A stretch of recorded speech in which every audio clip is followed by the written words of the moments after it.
Premium sistem pertahanan udara milik Israel yang selama ini dikenal canggih mengalami error pada Minggu 6 November 2023. Akibatnya rudal yang ditembakkan Israel ke arah Gaza justru berputar balik dan menghantam Tel Aviv.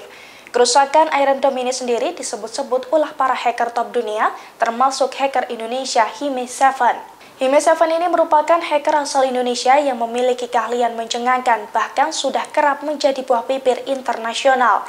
Hime7 bahkan disebut telah meretas ribuan situs di dunia dan berhasil melumpuhkan lebih dari 5.000 website di seluruh dunia hanya dalam waktu 2 hari.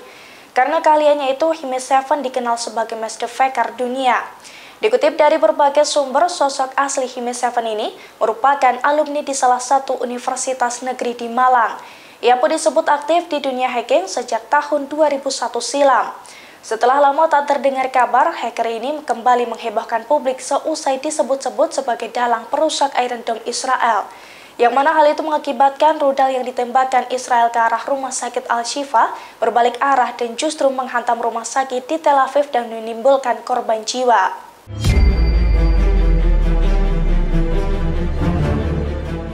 Hizbullah meluncurkan serangan balasan terhadap pasukan infanteri Israel di utara wilayah pendudukan. Atas serangan tersebut, pihaknya mengklaim berhasil melumpuhkan sejumlah tentara Israel. Ribuan pemukim Zionis yang tinggal di perbatasan pun terpaksa mengungsi akibat takut atas serangan tersebut. Hizbullah meluncurkan serangan ke pasukan infanteri Israel pada Rabu 8 November 2023 di sekitar barak militer Sumira. Roket yang ditembakkan tersebut menimbulkan ledakan dahsyat dan gumpalan asap tebal. Akibatnya sejumlah tentara Israel pun dinyatakan tewas. Hizbullah mengklaim serangan tersebut merupakan balasan atas serangan rezim Zionis terhadap ambulans militer di Lebanon. Diketahui serangan Hizbullah ke arah Israel semakin meningkat dalam beberapa waktu belakangan. Hizbullah bahkan juga mengklaim bahwa pihaknya telah menyerang sejumlah posisi militer Israel. Serangan-serangan Hizbullah itu pun membuat para pemukim Zionis yang tinggal di perbatasan ketakutan dan memutuskan untuk mengungsi.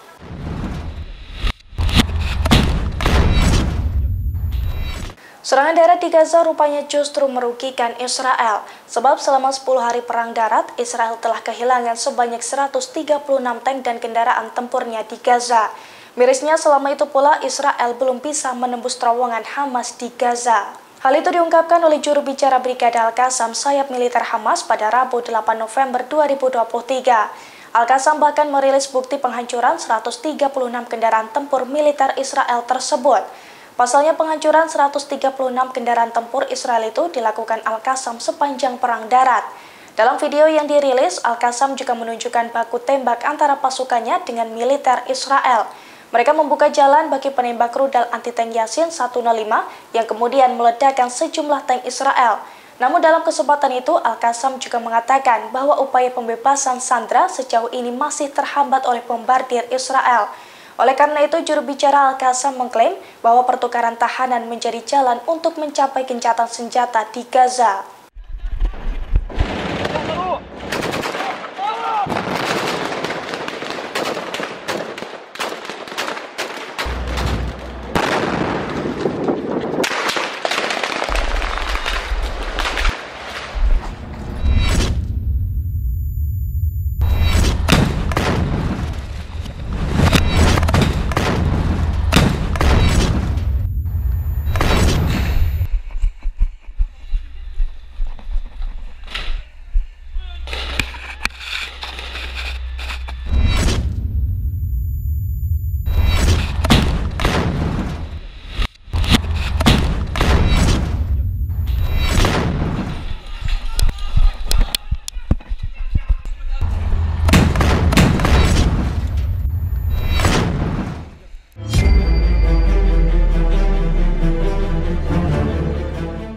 Amerika Serikat yang gencar memberikan dukungan ke Israel rupanya mulai meragukan IDF dalam perang melawan Hamas di Gaza.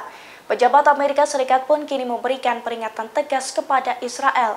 Israel diminta untuk belajar dari kekalahan perang melawan Lebanon beberapa tahun lalu jika tidak mau kembali kalah. Hal itu disampaikan pejabat Amerika Serikat Andrew Exum pada Selasa 7 November 2023. Dalam kesempatan itu, Exum mengaku pesimis dengan strategi yang dipakai oleh Israel di Gaza, di mana Israel menentukan target-target ekstrim dalam perang darat. Sebab strategi tersebut rupanya telah digunakan Israel dalam perang tahun 2006 di Lebanon dan berujung dengan kekalahan. Bahkan menurutnya saat itu Israel tidak berhasil mencapai satupun target yang telah ditetapkan. Melihat hal itu, ia pun meminta Israel untuk belajar dari kesalahan perang di Lebanon. Terlebih saat ini Israel dinilai telah sekuat tenaga menyerang Hamas dan Hizbullah. Namun militan Palestina tersebut tetaplah bertahan.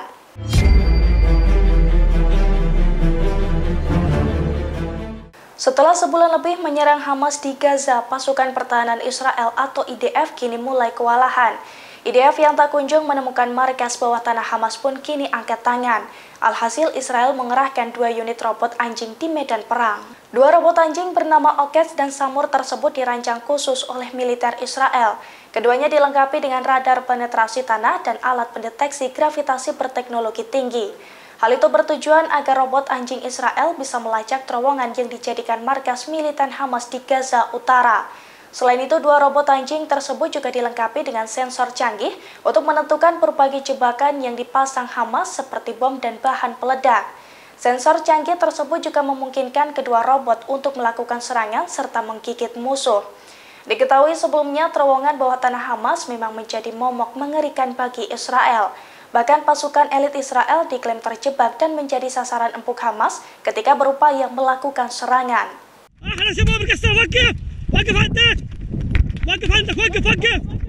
Brigade Al-Qassam kini semakin garang dalam melakukan serangan ke militer Israel. Al-Qassam bahkan berani terjun ke jalanan dan mencegat gerak militer Israel yang berupaya menerobos perbatasan, di mana sejumlah pasukan Al-Qassam itu berlari dengan berbekal senapan laras panjang.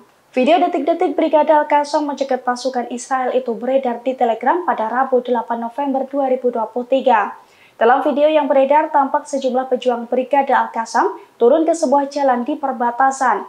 Dengan membawa senapan laras panjang, mereka tampak berlari mengejar pasukan pertahanan Israel atau IDF yang berupaya menerobos perbatasan menggunakan kendaraan mereka. Rentetan tembakan pun diluncurkan ke arah kendaraan yang digunakan pasukan Israel. Namun Al-Qassam tidak memberikan informasi lebih lanjut terkait ada atau tidaknya korban jiwa dalam serangan tersebut. Belum diketahui pula total kerugian yang dialami Israel akibat serangan Al-Qassam tersebut. Diketahui dalam beberapa waktu belakangan, Al-Qassam semakin gencar melakukan serangan. Bahkan sebelum serangan di jalanan tersebut, Al-Qassam juga mengklaim bahwa pasukannya terlibat bentrok dengan militer Israel di Beit Lahia, di mana dalam bentrokan tersebut Al-Qassam berhasil menghancurkan sejumlah tank. Sejumlah tentara Israel pun dinyatakan tewas terpanggang di dalam bangunan.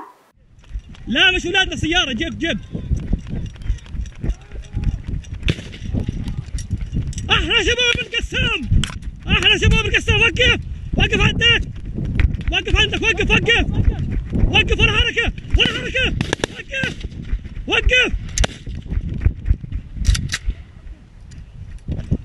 ولا حركه وقف وقف.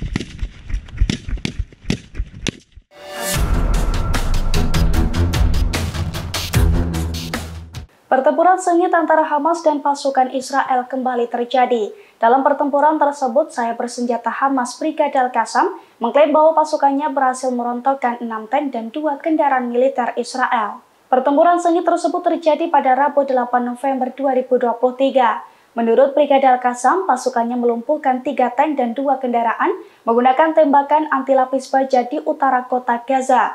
Sementara 2 lagi dihancurkan di barat daya kota Gaza. Sedangkan 1 lainnya di barat laut kota Beit Lahia di jalur Gaza Utara. Terkait hal ini, tentara Israel dan Hamas belum memberikan informasi lebih lanjut. Namun diketahui selama 10 hari perang darat Israel telah kehilangan sebanyak 136 tank dan juga kendaraan tempurnya di Gaza. Brigade Al-Qassam bahkan telah merilis bukti penghancuran ratusan kendaraan tempur militer Israel tersebut. Mirisnya selama itu pula Israel belum bisa mencapai target operasi untuk menembus terowongan Hamas di Gaza.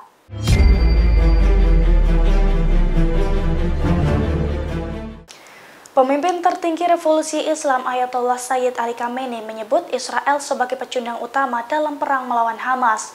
Menurutnya Israel tidak mampu perang tanpa adanya dukungan dari Amerika Serikat.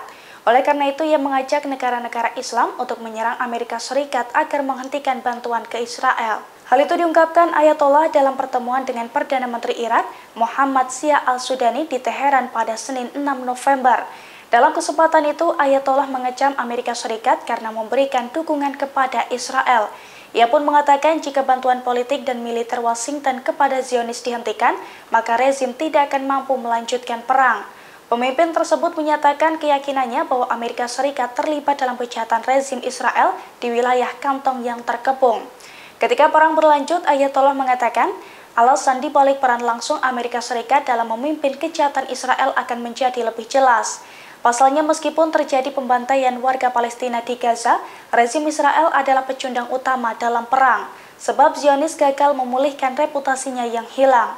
Dia juga mendesak negara-negara Muslim untuk memberikan tekanan politik kepada Amerika Serikat dan Israel untuk mengakhiri pembunuhan warga sipil di wilayah yang terkepung.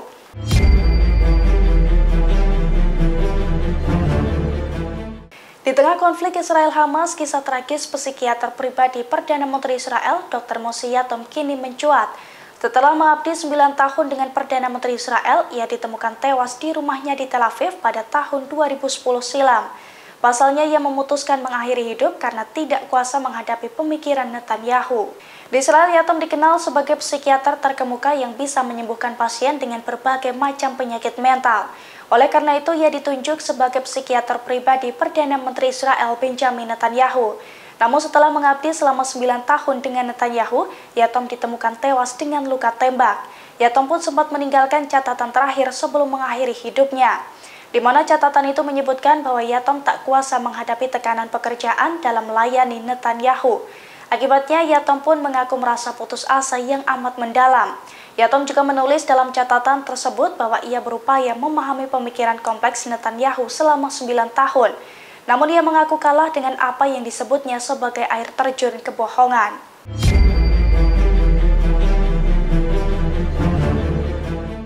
Di tengah konflik Israel-Hamas, Iran kini mulai mengembangkan senjata lokal mereka. Mulai dari drone, rudal, hingga kapal angkatan laut miliknya kini dilengkapi dengan kecerdasan buatan atau AI. Sontak saja peningkatan kemampuan persenjataan Iran ini pun disebut sebagai ancaman baru bagi Israel. Hal itu diungkapkan oleh Komandan Korps Pengawal Revolusi Islam atau IRGC Angkatan Laut Laksamana Muda Ali Reza Tangsiri. Menurut Tangsiri, dengan pengembangan baru tersebut memberikan dampak yang sangat signifikan. Bahkan bisa meningkatkan jangkauan, ketepatan mencapai sasaran, serta penghindaran radar. Ia menambahkan teknologi baru tersebut telah diterapkan di 4 bidang, antara lain navigasi, drone, rudal, dan juga bawah permukaan. Untuk kapal angkatan laut yang dilengkapi dengan AI dapat melakukan perjalanan jarak jauh tanpa awak, melakukan operasi dan kemudian kembali secara otomatis.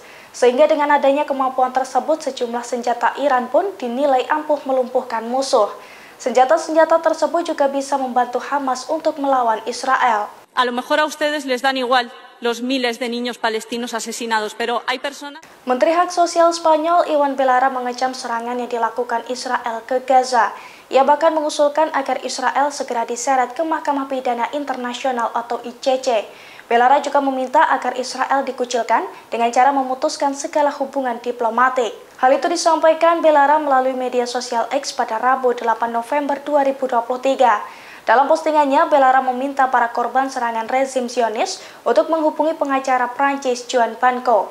Hal itu dilakukan untuk menyeret Israel ke Mahkamah Pidana Internasional atas kejahatannya. Ia juga meminta negara-negara lain untuk memutuskan hubungan diplomatiknya dengan Israel dan menjatuhkan sanksi terhadap Benjamin Netanyahu. Di sisi lain, Spanyol juga akan memberikan bantuan kepada korban serangan Israel. Menteri Luar Negeri Spanyol mengumumkan bahwa Madrid berencana menambahkan 3 kali lipat bantuan kemanusiaan ke Palestina tahun ini. ¿Condenan ustedes esos asesinatos, señorías? Eso es lo que tienen que explicar en el día de hoy. Esto, señoría, además, no es legítima defensa. El Estado de Israel jamás ha reconocido el Estado de Palestina. Ningún Estado... Creo que la situación no es para bromas, la verdad. A lo mejor a ustedes les dan igual los miles de niños palestinos asesinados, pero hay personas a las que no. Y me atrevo a decir que somos mayoría, los españoles y las españolas, que somos gente de paz que quieren que este genocidio termine. Download Tribun X sekarang, menghadirkan lokal menjadi Indonesia.